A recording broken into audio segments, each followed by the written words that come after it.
அருமை சகோதரர் கீர்த்தீஸ்வரன், அதே மாதிரி கதாநாயகனாக நடித்த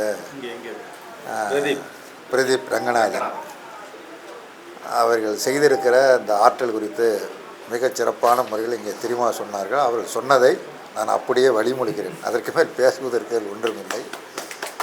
பொதுவாக என்னென்னா, இந்த சமூகத்தில் நிலவுகிற பல பிரச்சனைகள் இருக்கிறது.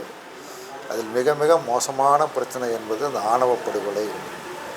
இந்த ஆணவ படுகொலையே நாடகங்கள் மூலியமாக அல்லது திரை மூலமாக பல்வேறு செய்திகள் வந்திருந்தாலும் கூட இந்த படத்தில் மிக வித்தியாசமான முறையில் இன்னொரு நண்பனுக்கு சேர்த்து வைக்க வேண்டும் என்பதற்காக ஒருவன் கணவனாக நடிப்பது என்பது அவ்வளவு சுலபமான விஷயம் அல்ல.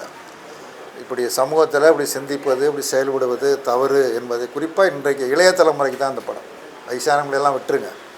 இன்றைய இளைய தலைமுறைகள் இதையெல்லாம் பார்த்து அவர்கள் மத்தியில் ஒரு விழிப்புணர்ச்சி ஏற்பட்டால் அது நல்லது, சமூகத்திற்கு நல்லது. அவ்வளோதான். நமக்கு ஒன்றும் தனிப்பட்ட முறையில் யார் மீதும் பகை கிடையாது, இது கிடையாது.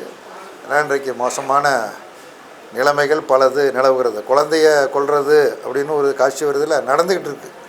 இதில் கொல்ல உடலை கதாநாயகனும் அதை எப்படியோ ஒரு வகையில் அதை காப்பாற்றி நம்ம 2 பேரும் சேர்ந்து பண்ணதில் காப்பாற்றிட்டோம் அப்படின்னு கடைசியாக சொல்லுவார். ஆனால் நடக்குது. பெண்ணை கொல்றாங்க.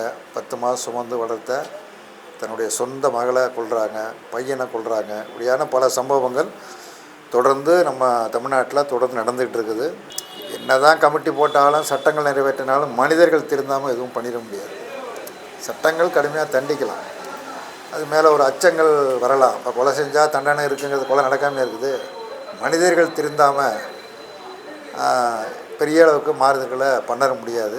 இந்த மாதிரி திரைப்படங்களின் மூலியமாக ஒரு மாற்றம் உருவாவதற்கு, சிந்திப்பதற்கு இந்த படம் வழிவகுக்கும் என்று நான் கருதுகிறேன்.